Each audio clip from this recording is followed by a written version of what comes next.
बिस्मिल्लाहिर्रहमानिर्रहीम। नाज़रीन अस्सलाम वालेकुम, मैं हूँ इमरान वसीम। नाज़रीन, सुप्रीम कोर्ट में मखसूस नशिस्तों के 12 जुलाई के फ़ैसले पर दायर की गई नज़रसानी की दरख्वास्तें और उन नज़रसानी की दरख्वास्तों पर जो 11 रुकनी बेंच तश्कील पाया है। पहले तो 13 रुकनी बेंच था जिसमें जस्टिस आयशा मलिक साहबा और जस्टिस अकील अब्बासी साहब जो हैं उन्होंने तीनों नज़रसानी की दरख्वास्तों को मुस्तरद कर दिया था। तो उनके इस इख्तलाफी फ़ैसले के बाद नया जो 11 रुकनी बेंच बना है उस पर सुन्नी इत्तेहाद कौंसिल के वकील फैसल सिद्दीकी, जिन्होंने 16 मई को यानी हफ्ते के रोज़ जो अपने तहरीरी एतराज़ात थे वो सुप्रीम कोर्ट में उन्होंने फ़ाइल कर दिए थे। आज सुन्नी इत्तेहाद कौंसिल के वकील फैसल सिद्दीकी ने 11 रुकनी बेंच के सामने अपने एतराज़ात उठाए हैं। उन एतराज़ात में फैसल सिद्दीकी ने क्या कहा, जज साहबान के रिमार्क्स क्या थे, जज साहबान के सवालात क्या थे और उन सवालात पर सुन्नी इत्तेहाद कौंसिल के वकील फैसल सिद्दीकी ने क्या जवाब दिया। अब आज की कार्रवाई को कल तक मुलतवी किया गया है। कल भी फैसल सिद्दीकी अपने दलाइल कंक्लूड करने की कोशिश करेंगे, लेकिन सवाल ये है कि क्या आज की अदालती कार्रवाई के बाद सुन्नी इत्तेहाद कौंसिल के वकील के दलाइल के बाद क्या 11 रुकनी बेंच टूटने जा रहा है। जज साहबान के सवालात से क्या लगता है कि कार्रवाई क्या रुख अख्तियार करेगी, किस करवट बैठेगी, ये सारी डिटेल इस वीडियो लॉग में आपके साथ हम शेयर करने जा रहे हैं। लेकिन इस अदालती कार्रवाई का अहवाल आपके साथ शेयर करने से पहले आपको बताते जाएं कि जिस वक्त मैं ये प्रोग्राम रिकॉर्ड कर रहा हूँ, सुप्रीम कोर्ट में इस्लामाबाद हाई कोर्ट के जजेस की जो दरख्वास्त है कि ट्रांसफ़र पर लाए गए जो जजेस हैं वो जूनियर जजेस हैं और जो तबादला किया गया है उसकी वजूहात हैं वो नेक नीयती के साथ नहीं किया गया, बदनीयती के साथ जजेस का तबादला इस्लामाबाद हाई कोर्ट में किया गया है, उसकी समाअत भी शुरू हो चुकी है।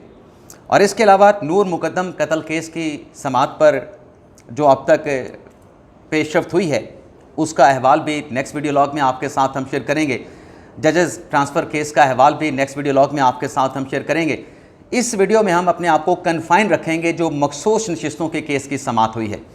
लेकिन आज प्रोग्राम का आगाज़ करने से पहले आपसे दरख्वास्त करेंगे कि चैनल को सब्सक्राइब कर लें, बेल आइकॉन का बटन प्रेस करें, वीडियो पसंद आए तो इसे लाइक और शेयर ज़रूर कीजिएगा।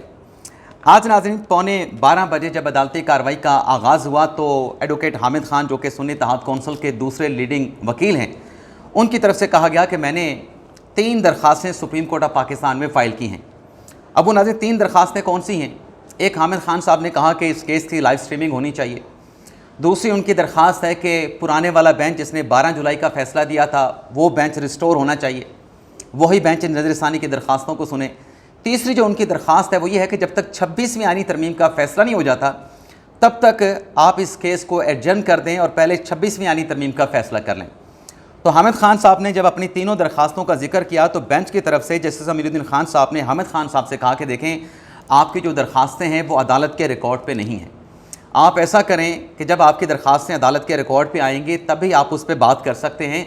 फ़िलहाल आपकी दरख्वास्त पर नंबर नहीं लगा है, आप एडवोकेट ऑन रिकॉर्ड उससे जाके बात करें और मालूम करें कि आपकी मुतफर्रिग दरख्वास्तों का स्टेटस क्या है। तो हामिद खान साहब बैठ गए तो फैसल सिद्दीकी साहब ने अपने दलाइल का आगाज़ किया। अब फैसल सिद्दीकी साहब ने जो दलाइल दिए हैं उन दलाइल पर तो मैं सारा अहवाल आपके सामने रखूँगा, लेकिन जब अदालती कार्रवाई का इख्तिताम हुआ तो हामिद खान साहब ने अदालत से बात की कि मैंने अपने एडवोकेट ऑन रिकॉर्ड के ज़रिए अपनी 3 मुतफर्रिग दरख्वास्तों का पता चलाया है। तो मुझे रजिस्ट्रार ऑफिस की तरफ से हामिद खान ने कहा कि ये बताया गया है कि हमारी दरख्वास्तों में जो लैंग्वेज है उससे कहा गया है कि ज़ुबान का अल्फाज या अल्फाज का इस्तेमाल जो है मुनासिब नहीं किया गया, स्कैंडलस जो लैंग्वेज है उसका इस्तेमाल किया गया है। जिस पे जस्टिस अमीरुद्दीन खान साहब ने कहा कि फिर आप रजिस्ट्रार ऑफिस को सेटिस्फाइड कर दें, वो आपको मौका दे रहे हैं, कोई चीज़ रिमूव करनी है, कोई चीज़ शामिल करनी है, कोई चीज़ निकालनी है तो आप उनके साथ बैठ के बात कर लें और आप उनको सेटिस्फाइड कर देंगे तो आपकी दरख्वास्त पे नंबर लग जाएगा, और अगर नंबर नहीं लगेगा तो फिर वो आपको एतराज़ात लगा देंगे। हामिद खान साहब ने कहा कि मेरी दरख्वास्त पे ना नंबर लगा है ना एतराज़ लगा है, जब एतराज़ लगेगा तो फिर हम उस पर चैम्बर अपील फ़ाइल करेंगे। तो आप ऐसा करें, हामिद खान साहब ने कहा कि आप उनको नंबर लगा के अपने सामने फ़िक्स कर दें, उसमें कोई ऐसी स्कैंडलस जो लैंग्वेज है उसका इस्तेमाल नहीं किया गया। अगर ऐसी कोई ज़ुबान हुई नामुनासिब, गैर मुनासिब, तो आपके सामने जब बात होगी हम उसको रिमूव कर देंगे। जैसे जमाल खान मंदोखेल साहब ने उनसे कहा कि हामिद खान साहब, आप एक बड़े लॉयर हैं, हम आपसे बहुत ज़्यादा तवक्कुआत रखते हैं, बहुत ज़्यादा एक्सपेक्ट करते हैं, तो ऐसा करें कि आप जो कह रहे हैं कि उसमें कोई स्कैंडलस लैंग्वेज नहीं है, अगर उसमें ऐसी ज़ुबान का इस्तेमाल किया गया कि स्कैंडुलस लैंग्वेज इस्तेमाल की गई है, नामुनासिब ज़ुबान का इस्तेमाल किया गया, फिर उसके नताइज भी होंगे, उसके कॉन्सिक्वेंस भी होंगे। तो हामिद खान साहब की जो 3 मुतफरक दरख्वास्तें हैं, उनको ये ऑर्डर किया गया है कि आप अपनी दरख्वास्त को दुरुस्त कर लें। आपको रजिस्ट्रार ऑफिस ने मौका दिया है, उसके बाद आपकी दरख्वास्त को नंबर लग जाएगा। बाकी फैसल सदीकी साहब ने दलाइल के इख्तिताम पर कहा कि मेरी दरख्वास्त के ऊपर जो रिस्पोंडेंट्स हैं उनको नोटिस भी कर दें। तो फैसल सदीकी की दरख्वास्त के ऊपर मुतलका फ़रीक़ैन को अटॉर्नी जनरल को नोटिस कर दिया गया है, ताकि अटॉर्नी जनरल और जो Noon league peoples party election commission है वो कल आके बताएं कि ये जो दरख्वास्त है, ये जो एतराज़ात हैं फैसल सदीकी साहब के, इन्हें क्यों वैलिड करार दिया जाए या इन्हें क्यों इनवैलिड करार दिया जाए, तो आपका मौक़िफ़ क्या है। तो ये नोटिस भी कल के लिए जारी कर दिया गया है। तो हामिद खान साहब आज दलाइल नहीं दे सके, तो फिर फैसल सदीकी साहब ने अपने दलाइल का आगाज़ किया। तो फैसल सदीकी साहब ने कहा कि मैंने बेंच के ऊपर एतराज़ उठाया है। फैसल सदीकी साहब ने कहा कि ये जो मुअज़्ज़िज़ जजेस जो कि 11 रुकनी बेंच में बैठे हैं, मैं तमाम जजेस का एहतराम करता हूँ, मेरा किसी जज के ऊपर ज़ाती तौर पर कोई एतराज़ नहीं, और मैं शायद आखिरी शख्स हूँगा जो किसी जज के ऊपर ज़ाती एतराज़ उठाऊँगा। फैसल सदीकी साहब ने कहा कि मेरा जो बेंच के ऊपर एतराज़ है वो कानूनी है और कॉन्स्टिट्यूशनल है। मेरा यह कहना है कि इस केस में आप 11 रुकनी बेंच नहीं बना सकते, आपको 13 रुकनी बेंच तश्कील देना पड़ेगा, या फिर 13 रुकनी बेंच से बड़ा बेंच आपको बनाना पड़ेगा। 11 रुकनी बेंच जो है वो नज़रसानी की दरख्वास्तों के ऊपर समाअत करने का मजाज नहीं है। जब नाज़रीन ये बात फैसल सदीकी साहब ने की, तो जस्टिस अमीनुद्दीन खान साहब ने कहा कि जो 2 जजेस जिन्होंने अपना इख्तलाफी नोट दे दिया है, नज़रसानी की दरख्वास्तों को मुस्तरद कर दिया है, जस्टिस आयशा मलिक साहबा और जस्टिस अकील अब्बासी साहब, उनकी ख्वाहिश पर, क्योंकि वो फैसला दे चुके थे, वो बेंच में बैठने के लिए तैयार नहीं थे, उनकी कंसेंट और उनकी ख्वाहिश के साथ ये 11 रुकनी बेंच जो है वो तश्कील दिया गया है। जब जज साहबान ने ये बात उनके सामने रखी फैसल सदीकी के, तो फैसल सदीकी साहब ने कहा कि देखें कि ये 11 रुकनी बेंच सुन सकता ही नहीं, तो फिर आप कैसे इस बेंच को बना के नज़रसानी की दरख्वास्तों के ऊपर समाअत कर सकते हैं। सुप्रीम कोर्ट के रूल्स जो कहते हैं कि जो नुमेरिक नंबर है 13 जजेस का वो पूरा होना चाहिए, 13 रुकनी बेंच इस केस को सुन सकता है। तो उस पर अमीनुद्दीन खान साहब ने कहा कि यहाँ पर ये बात नहीं है, क्योंकि जो फैसल सदीकी साहब हैं उन्होंने इस केस का हवाला भी दिया कि माजी में भी ऐसी सूरत पैदा हुई थी जिसमें फिर जो मिनॉरिटी व्यू वाले जजेस थे उनको भी बेंच में शामिल किया गया था। अब वो फैसला क्या था, आगे चल के बड़ा क्लैरिटी के साथ उस फैसले का भी फैसल सदीकी साहब ने जिक्र किया। लेकिन जस्टिस अमीनुद्दीन खान साहब ने इस दलील पे फैसल सदीकी को ये जवाब दिया कि यहाँ पर वो वाली बात नहीं है, यहाँ पर तो उन जजेस की ख्वाहिश के ऊपर ये बेंच बनाया गया है और वो अपना फ़ैसला नज़रसानी की दरख्वास्तों पर दे चुके हैं। फैसल सदीकी साहब ने कहा कि 2 जजेस जिन्होंने फ़ैसला दिया है वो बेंच में बैठने से इनकार नहीं कर सकते हैं, क्योंकि मेजॉरिटी के जो फैसला है उसमें तो नज़रसानी की दरख्वास्तों के ऊपर नोटिस किया गया है। तो उन जो 2 जजेस पर मेजॉरिटी बेंच का जो फैसला है वो लागू होगा और उन जजेस को इस बेंच में बैठना पड़ेगा। जैसे जमाल खान मंदोखेल साहब ने फैसल सदीकी साहब से कहा कि ये जो बेंच तश्कील दिया गया है, इस पर आप हमें सुप्रीम कोर्ट के रूल्स और कॉन्स्टिट्यूशन की रोशनी में बताएं कि बेंच जो बना है उस पर फिर आपका एतराज़ क्या है, कॉन्स्टिट्यूशन क्या कहता है। मुसर्रत हलाली साहबा, उन्होंने ये सवाल किया फैसल सदीकी से कि जनाब आप ये बताएं कि जब 2 जजेस ने बेंच में बैठने से इनकार भी कर दिया तो ये उनकी अपनी चॉइस है, जब वो नहीं बैठना चाहते तो उनको कैसे बिठाएं, और फिर वो नज़रसानी की दरख्वास्त के ऊपर अपना फ़ैसला भी दे चुके हैं, उन्हें कैसे बिठाएं। तो फैसल सदीकी साहब ने फिर वही बात की कि अक्सरियती जो फ़ैसला है नज़रसानी की दरख्वास्तों पर नोटिस करने का, वो उन 2 जजेस पे बाइंडिंग है, उनका इस बेंच में बैठने से इनकार करना बनता नहीं है। हाँ, बेंच में बैठ के अगर वो इनकार कर दें तो फिर एक और सूरत हाल होगी। जस्टिस अमीनुद्दीन खान साहब ने कहा कि वो जजेस तो ये कहते हैं कि उनका जो फ़ैसला है वो फ़ाइनल जो फ़ैसला दिया जाएगा उस फैसले में भी उनके इख्तलाफी नोट को काउंट ना किया जाए। फिर जस्टिस मोहम्मद अली मज़हर बोले। जस्टिस मोहम्मद अली मज़हर ने कहा कि 2 जजेस ने जो इख्तलाफी नोट दिया है उसके पैराग्राफ 8 को पढ़ें। उस पैराग्राफ में दोनों जजेस ये कहते हैं कि वो इस बात को तस्लीम नहीं करते कि इस केस के फ़ाइनल फ़ैसले में उनका जो इख्तलाफी नोट है उसको भी काउंट किया जाए, उसको भी गिनती में शुमार ना किया जाए। जस्टिस मोहम्मद अली मज़हर ने कहा कि फिर वो जो जजेस हैं जो अपना फ़ैसला भी दे चुके हैं और बेंच में बैठने के लिए तैयार भी नहीं हैं, तो फिर वो बेंच में आके कैसे बैठ सकते हैं? क्या वो खामोश तमाशाई बन के इस बेंच में बैठेंगे? वो आपसे जब बेंच में उनको बिठा भी लेते हैं तो वो आपसे जब अपना फ़ैसला दे चुके होंगे, नज़रसानी की दरख्वास्तों को मुस्तरद कर चुके हैं, तो आपसे क्या सवाल वो पूछेंगे? उनका रिमार्क्स, उनका ऑब्ज़र्व करना क्या बनेगा? अब नाज़रीन, बड़ी दिलचस्प सूरत हाल है।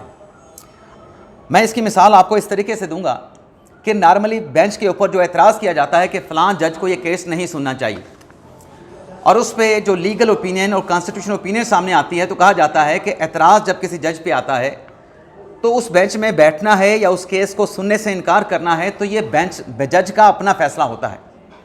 आप जज के ऊपर अपनी राय इख्तलाफ थोप के उसे बेंच से निकाल नहीं सकते। यहाँ पे नाज़रीन सूरत कुछ मुख्तलिफ है।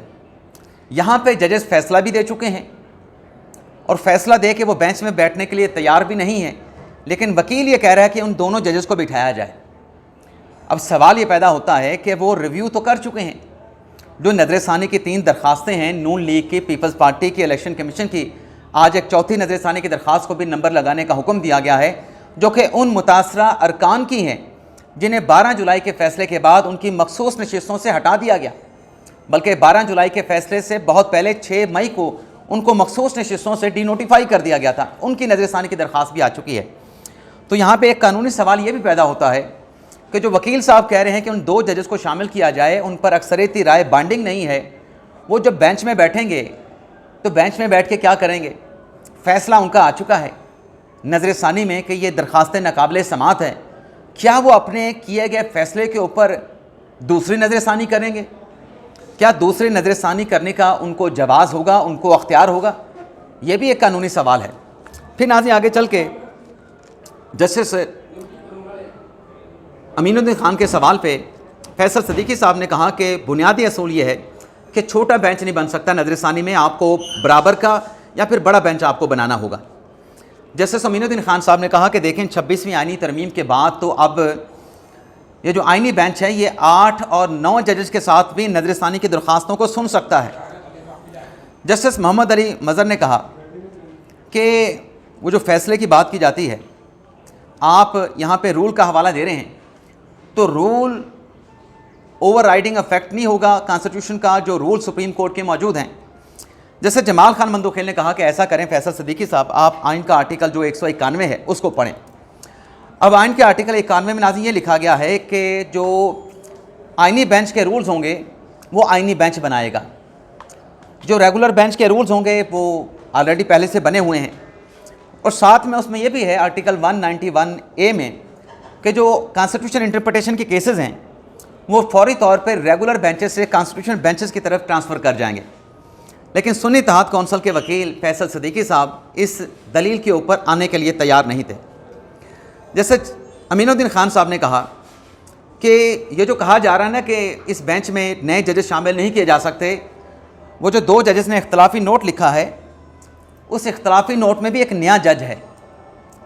वो नया जज भी कह रहा है फ़ैसला दे के, इख्तलाफी फ़ैसला दे के, कि बेंच में नए जजेस शामिल नहीं हो सकते।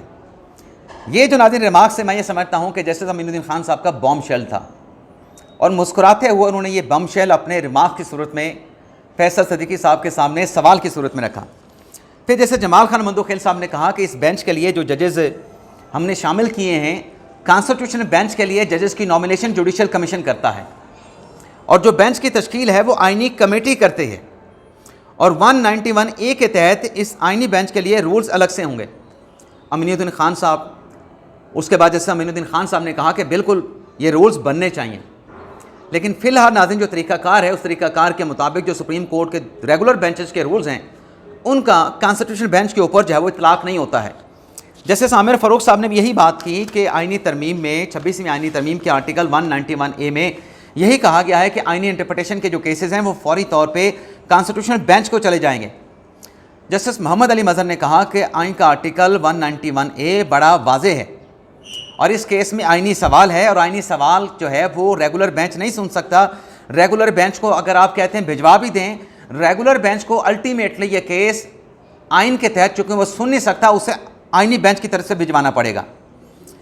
फिर उसी फैसले का हवाला दिया फैसल सदीकी साहब ने कि काजी फाइसा के केस में भी यही हुआ था कि 6-4 से फैसला आया था। जब नज़रसानी की दरख्वास्तें आई थी तो फिर 6 रुकनी बेंच बना दिया था, 4 इख्तलाफ करने वाले जजेस को शामिल नहीं किया था, तो फिर उस पर एतराज़ किया था काजी फाइसा ने, उनके अहलिया सरीना ईसा ने, तो फिर दोबारा से 10 रुकनी बेंच बनाना पड़ा था, जिस पर जस्टिस हसन रिजवी साहब ने कहा कि वहाँ पर सूरत और थी। वहाँ पे 4 जजेस ने नज़रसानी में कोई फ़ैसला नहीं दे रखा था। यहाँ पर तो जो 2 जजेस हैं जिनका इख्तलाफी नोट सामने आया है, जस्टिस आयशा मलिक का और जस्टिस अकील अब्बासी साहब का, वो अपना फैसला दे चुके हैं। उन्होंने नज़रसानी की दरख्वास्तें मुस्तरद कर दी हैं, दोबारा उनको कैसे बिठाएं। बल्कि जस्टिस मोहम्मद अली मज़हर ने तो कहा कि वो दोनों जजेस की रजामंदी के साथ ये 11 रुकनी बेंच बना है। आप जो दलील दे रहे हैं कि उन 2 जजेस को इस बेंच में शामिल किया जाए, क्या उनको ज़बरदस्ती लाकर इस बेंच में जो है वो बिठा दिया जाए? तो फैसल सदीकी साहब ने कहा कि इस मसले का हल ये है कि आप इस मामले को जुडिशल कमीशन को भिजवा दें, जुडिशल कमीशन से 2 नए जज अपॉइंट करके इस बेंच में शामिल कर लें, तब तक इस केस की समाअत को मुलतवी कर दिया जाए। लेकिन बहरहाल नाज़रीन, आज जो दलाइल फैसल सदीकी साहब ने दिए हैं, अब तक उनके दलाइल से अदालत मुझे सेटिस्फाइड नहीं लगती। कल भी फैसल सदीकी साहब अपने दलाइल जारी रखेंगे और उनके बाद जो बाकी वकला हैं वो फिर अपने अपने दलाइल अदालत के सामने रखेंगे। इजाज़त चाहते हैं नाज़रीन, अल्लाह हाफ़िज़।